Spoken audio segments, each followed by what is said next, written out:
നമസ്കാരം പ്രിയ പ്രേക്ഷകർക്ക് പേജ് റോട്ടിലേക്ക് സ്വാഗതം.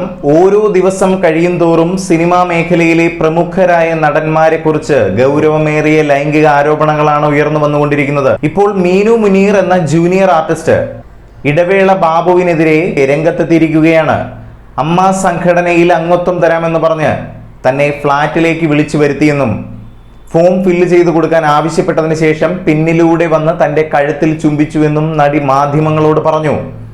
ഇതിനെ തുടർന്ന് എതിർത്ത നടിയോട് താൻ വിവാഹം പോലും കഴിക്കാത്ത ആളല്ലേ, ഒന്ന് സഹകരിച്ചുകൂടെ എന്നും സഹകരിച്ചു നിന്നാൽ ഒരുപാട് പണം ഉണ്ടാക്കാമെന്നും സ്റ്റേജ് ഷോകൾക്ക് കൊണ്ടുപോകാമെന്നുമൊക്കെ വാഗ്ദാനം നൽകിയതായും നടി പറയുന്നു. അതുപോലെ ഈ ഒരു വിഷയവുമായി ബന്ധപ്പെട്ട് നടി മീനു മുനീർ മുകേഷിനെതിരെയും കടുത്ത രീതിയിലുള്ള ആരോപണങ്ങൾ ഉന്നയിക്കുന്നുണ്ട്.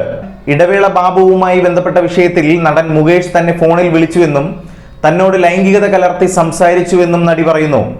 അമ്പടി കള്ളി, നീ ഞാനറിയാതെ അമ്മയിൽ മെമ്പർഷിപ്പ് എടുക്കാൻ ശ്രമിച്ചുവല്ലേ എന്നും നീ വിട്ടുവീഴ്ചയ്ക്ക് തയ്യാറാകാതെ നിനക്ക് മെമ്പർഷിപ്പ് തരില്ല എന്നും ആർക്കും കൊടുക്കാതെ കൊണ്ടു നടന്നോ എന്നും നീ അത് മെഴുകുപയോഗിച്ച് അടച്ചു വെക്കുന്നതാണ് നല്ലതെന്നും മുകേഷ് ലൈംഗികത കലർത്തി നടിയോട് സംസാരിച്ചുവെന്നും നടി പറയുന്നു. അത് തനിക്ക് വളരെയധികം മാനസിക വിഷമം ഉണ്ടാക്കുന്ന കാര്യമായിരുന്നുവെന്നും നടി വെളിപ്പെടുത്തുന്നു. അതുപോലെ കലണ്ടർ സിനിമയുടെ ലൊക്കേഷനിൽ വെച്ചും മുകേഷ് തന്നോട് ആഗ്രഹം പ്രകടിപ്പിച്ചുവെന്നും നടി വെളിപ്പെടുത്തുന്നുണ്ട്. തനിക്ക് എറണാകുളത്ത് വില്ലയുണ്ട്, അങ്ങോട്ടേക്ക് പോകാൻ തയ്യാറാണോ എന്ന് ചോദിച്ചുവെന്നും നടിയെ നടൻ സമീപിച്ചുവെന്നും വെളിപ്പെടുത്തലിൽ പറയുന്നു. അതുപോലെ അഡ്വക്കേറ്റ് ചന്ദ്രശേഖരൻ എന്നയാൾ സിനിമയിൽ ലൊക്കേഷൻ നോക്കാൻ പോവുകയാണെന്ന വ്യാജേന തന്നെ മറ്റൊരു പ്രൊഡ്യൂസർക്ക് കാഴ്ചവെച്ചതായും നടി വെളിപ്പെടുത്തുന്നുണ്ട്. ലൊക്കേഷൻ കാണാൻ ബോൾഗാട്ടിയിലേക്ക് വരണമെന്ന് പറഞ്ഞ ചന്ദ്രശേഖരൻ അവിടെ കാത്തു നിന്നിരുന്ന ഒരു പ്രൊഡ്യൂസറിന് മുൻപാകെ മീനുവിനെ കാഴ്ചവെച്ചുവെന്നും കുതറി മാറിയ തന്നോട് പ്രൊഡ്യൂസർ മാപ്പ് പറഞ്ഞുവെന്നും വെളിപ്പെടുത്തുന്നു.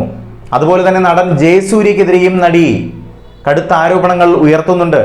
കഴിഞ്ഞ ദിവസം മറ്റൊരു നടി വെളിപ്പെടുത്തിയതുപോലെ തന്നെ ജയസൂര്യ മീനുവിനോടും മോശമായി പെരുമാറി. ബാത്റൂമിന് തൊട്ടടുത്ത് വെച്ചാണ് ശുചിമുറിയിൽ നിന്നിറങ്ങിയ തന്നെ ജയസൂര്യ കടന്നു പിടിച്ച് ചുണ്ടിൽ അമർത്തി ചുംബിച്ചുവെന്നും നടി വെളിപ്പെടുത്തലിൽ പറയുന്നു. അതുപോലെ നടൻ മണിയൻ പിള്ള രാജു സിനിമയുടെ സെറ്റിൽ വെച്ച് തന്റെ റൂമിലേക്ക് വന്ന് കതകിന് മുട്ടുകയും അത് തുറന്ന് അകത്തേക്ക് കയറ്റാത്ത കാരണം കൊണ്ട് പിറ്റേ ദിവസം സിനിമയുടെ ലൊക്കേഷനിൽ വെച്ച് തന്നോട് വളരെ മോശമായി പെരുമാറുകയും ചെയ്തുവെന്നും അത് മാനസികമായി വളരെയധികം വിഷമം ഉണ്ടാക്കിയതായും നടി വെളിപ്പെടുത്തുന്നു. അതുപോലെ തന്നെ ഷൂട്ടിംഗ് കഴിഞ്ഞ് തിരികെ മടങ്ങുന്ന സമയം മണിയൻപിള്ള രാജു തന്റെ കാറിൽ കയറി തന്നോടൊപ്പം യാത്ര ചെയ്യവേ തന്നോട് ലൈംഗിക ചുവയോടെ സംസാരിച്ചുവെന്നും നടി കൂട്ടിച്ചേർക്കുന്നു. ഹേമ കമ്മിറ്റി റിപ്പോർട്ട് പുറത്തു വന്നതിന്റെ അടിസ്ഥാനത്തിൽ ഒട്ടേറെ നടിമാർ സിനിമാ മേഖലയിൽ പ്രവർത്തിക്കുന്ന പ്രമുഖ താരങ്ങളെക്കുറിച്ച് വളരെ ഗൗരവമേറിയ ആരോപണങ്ങൾ ഉന്നയിച്ചുകൊണ്ടിരിക്കുകയാണ്. ഓരോ ദിവസവും ഓരോ നടന്മാരുടെ പേരിലുള്ള ആരോപണങ്ങളാണ് ഉയർന്നു വന്നുകൊണ്ടിരിക്കുന്നത്. ഈ ഒരു സാഹചര്യത്തിൽ നടി മീനു മുനീർ സമൂഹ മാധ്യമങ്ങളിൽ പങ്കുവെച്ച ഒരു പോസ്റ്റും ശ്രദ്ധേയമായി കൊണ്ടിരിക്കുകയാണ്. അതിന്റെ അടിസ്ഥാനത്തിലാണ് നടന്മാരുടെ പേര് വിവരങ്ങൾ പുറത്തു വന്നിരിക്കുന്നത്.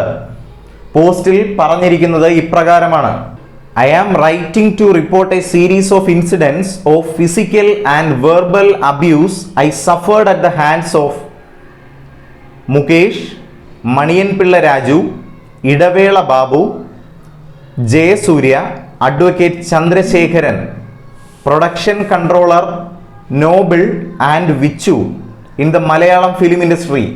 ഇതിൽ പറഞ്ഞിരിക്കുന്ന പ്രൊഡക്ഷൻ കൺട്രോളർ നോബിൾ ഈ പോസ്റ്റ് ഇട്ട നടി, അതായത് മീനു മുനീറിനെ കാറിൽ കയറ്റി ഒരു വനമേഖലയിലൂടെ കാർ ഓടിച്ചു പോയി എന്നും കാറിനുള്ളിൽ ഡ്രൈവ് ചെയ്തുകൊണ്ടിരുന്നപ്പോൾ തന്നെ നടിയുടെ സ്വകാര്യ ഭാഗങ്ങളിൽ ബലപ്രയോഗം നടത്തി സ്പർശിച്ചുവെന്നും നടി വ്യക്തമായി പറയുന്നുണ്ട്.